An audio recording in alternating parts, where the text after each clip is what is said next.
নমস্কাৰ, মই কৌশিকে আপোনালোকৰ মাজলৈ আজি এটা ভিডিঅ' আগবঢ়াইছোঁ। আশা কৰোঁ নিশ্চয় ভিডিঅ'টো ভাল পাব। আজি ভিডিঅ'টোৰ মেইন টপিকটো হৈছে আৰ্থিং কি। আমি বহুতে জানো যে আৰ্থিং কি, আৰু বহুতে নাজানে যে আৰ্থিং কি। আৰু কাৰোবাৰ ঘৰত যদি আৰ্থিং আছেও, এই আৰ্থিংডাল ভাঙি চিৰি ক'ৰবাত পৰি আছে। আৰু বহুতৰে ঘৰত আৰ্থিং নাই, আনকি ইয়াৰ ব্যৱহাৰ নাজানে যে আৰ্থিং কিয় লগাব লাগে। তো আজি মই ভিডিঅ'টোত আৰ্থিং কিয় লগাব লাগে বা ইয়াৰ প্ৰয়োজনীয়তা কি তো সম্পূৰ্ণ ক'বলৈ চেষ্টা কৰিম। বহুতৰে ঘৰত ফেন, ৰেফ্ৰিজাৰেটৰ, মটৰ এই সকলোবোৰ আছে, কিন্তু আৰ্থিং নাই বা আৰ্থিঙৰ লগত এই ফেন, মটৰ, ৰেফ্ৰিজাৰেটৰ এই সকলোবোৰৰ সম্পৰ্ক কি তো সম্পূৰ্ণ সহজ সৰল ভাষাত ক'বলৈ চেষ্টা কৰিম আজি এই ভিডিঅ'টোত। তো বলক বেছি দেৰি নকৰি ভিডিঅ'টো আৰম্ভ কৰোঁ।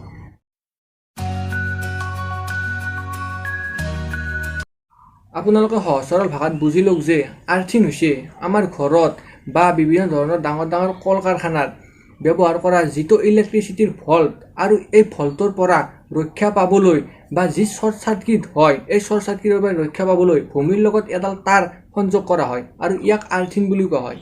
বা ইয়াক যিহেতু ভূমিৰ লগত সংযোগ কৰা হয় বাবে ইয়াক ভূমি সংলগ্ন তাঁৰ বুলি কোৱা হয়। আৰু এই আৰ্থিং দুই প্ৰকাৰৰ, এবিধ হৈছে পাইপ আৰ্থিং আৰু এবিধ হৈছে প্লেট আৰ্থিং। সাধাৰণতে আমি ঘৰত যিডাল আৰ্থিং ব্যৱহাৰ কৰোঁ, এই আৰ্থিংডাল হৈছে পাইপ আৰ্থিং। আৰু ডাঙৰ ডাঙৰ কল কাৰখানাত এই তাত যিবোৰ আৰ্থিং ব্যৱহাৰ কৰা হয় আৰু সেইবোৰ আৰ্থিং হৈছে প্লেট আৰ্থিং। আৰু এইডাল হৈছে সেইডাল পাইপ আৰ্থিং, যিডাল সাধাৰণতে কিছুমান মানুহে ইয়াত জীয়াই এডাল ব্যৱহাৰ কৰে, মানে দেখিবলৈ এডাল গুণাৰ দৰে, কিন্তু আন কিছুমান মানুহে যেনে এডাল তাঁৰ আছে, আৰু এই জীয়াইডালত কৰি এই তাঁৰডাল বেছি ভাল, কিয়নো এই তাঁৰডাল কোনো ধৰণৰ বৰষুণ বা মাটিত লাগিলে ছিঙি নাযায়, কিন্তু জীয়াই সাধাৰণতে যদি মাটিত লাগে তেতিয়াহ'লে মামৰে ধৰি ছিঙি যায়। আৰু এইডালে হ'ল সেইডাল যিডাল পাইপ আৰ্থিং বুলি কোৱা হয়।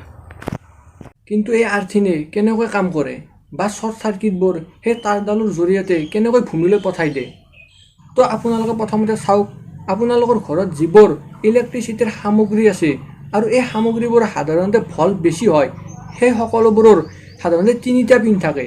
যেনে ধৰণৰ আপোনালোকে ধৰি লওক, আপোনালোকৰ যিটো ঘৰত এম্বেৰেটৰ আছে বা মটৰ আছে বা ফ্ৰিজ আছে, এই সকলোবোৰ চাবচোন ভালকৈ, সেই সকলোবোৰৰ তিনিটা পিন থাকে। আৰু আপোনালোকে ভালকৈ বুজি পাবৰ কাৰণে মোৰ লগত এখন তিনিটা পিন থকা এখন চাৰ্জাৰ বৰ্ড আছে, আৰু ইয়াত আপোনালোকে ভালকৈ বুজি পাব যে ইয়াত যিটো ওপৰৰ অংশ আছে মোটা আৰু সাধাৰণতে দীঘল হয়, এই দুটাত কৰি এইটো অলপমান দীঘল, আৰু এইটো হৈছে আৰ্থিঙৰ, আৰু এই দুটা হৈছে, এটা হৈছে নিউট্ৰেল আৰু এটা হৈছে ফ্ৰেছ।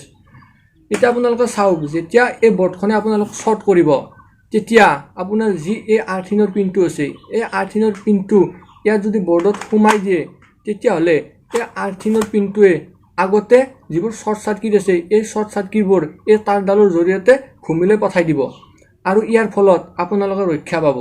আৰু এই দুটাত কৰি আৰ্থিঙে সাধাৰণতে শ্বৰ্ট চাৰ্কিটবোৰ আগে পায়, যাৰ বাবে আপোনালোকে 50% সেই শ্বৰ্ট চাৰ্কিটৰ পৰাই সাৰি যাব পাৰে। আৰু এই কাৰণে মানুহে আৰ্থিং ব্যৱহাৰ কৰে।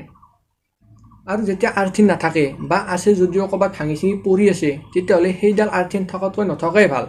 আৰু যেতিয়া এই শ্বৰ্ট চাৰ্কিটবোৰ আৰ্থিঙৰ জৰিয়তে ভূমিলৈ যাব নোৱাৰে, আৰু তেতিয়া যদি আমাক শ্বৰ্ট কৰে, তেতিয়াহ'লে আৰ্থিং থাকিলে যিমান শ্বৰ্ট কৰিলে হয়, তেতিয়া যদি আৰ্থিং নাইকিয়া হয় বা আৰ্থিং যদি নহয়, তেতিয়াহ'লে তাতকৈ আমাক সেই দুগুণ পৰিমাণে শ্বৰ্ট কৰিব, কিয়নো আৰ্থিঙৰ জৰিয়তে সেই শ্বৰ্ট চাৰ্কিটবোৰ ভূমিলৈ যাব পৰা নাই।